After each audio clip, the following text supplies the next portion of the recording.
So फेरि एउटा दुईवटा राजा चाहिँ आज आफ्नो शपथ ग्रहण चाहिँ गरिसकेका छन्। हाम्रो प्रिय सुदुङ गुरुङज्यू र हाम्रा एउटा एक्सपिरियन्स जुन व्यक्ति हुनुपर्ने थियो त्यो ठाउँमा चाहिँ वापस आइसकेका छन् हाम्रा माननीय महावीर पुनज्यू।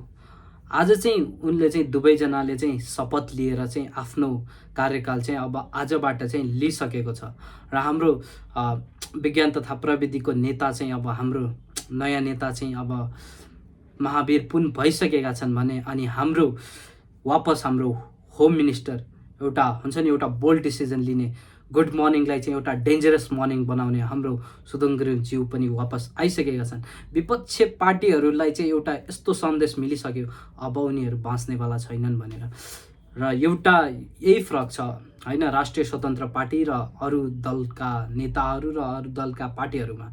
उनीहरूले चाहिँ आफ्नो व्यक्तिगत स्वार्थको लागि चाहिँ आफ्नो पार्टीको मान्छेलाई चुज गरेर चाहिँ एउटा पदमा जिम्मेवार दिन्छन् भने तर हाम्रो राष्ट्रिय स्वतन्त्र पार्टी एउटा असल पार्टीले चाहिँ एउटा व्यक्तिको एक्सपिरियन्स अनि त्यो व्यक्ति कुन ठाउँमा हुन्छ नि right place for the right person त्यो नाराले चाहिँ एउटा जुन व्यक्ति जुन लेभलमा हुनुपर्ने हो त्यो व्यक्तिलाई दिएको छ।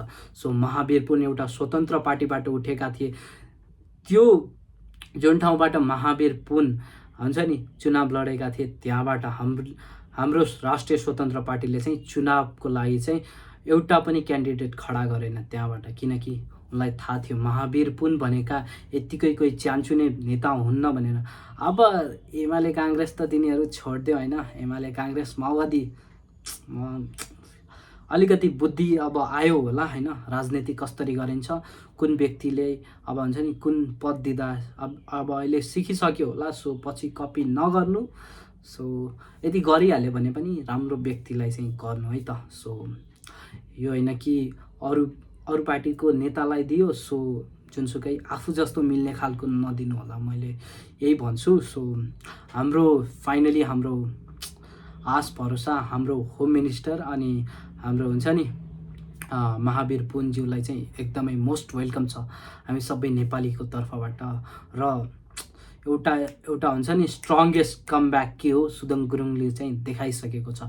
सो अब तपाईँहरू जो भ्रष्टाचार गर्ने यताउति केपी अनि प्रचण्डे अनि अर्को गगन त अहिले नयाँ हुन् तर पहिला पनि गरिसकेका हुन् उनले भ्रष्टाचार यताउति।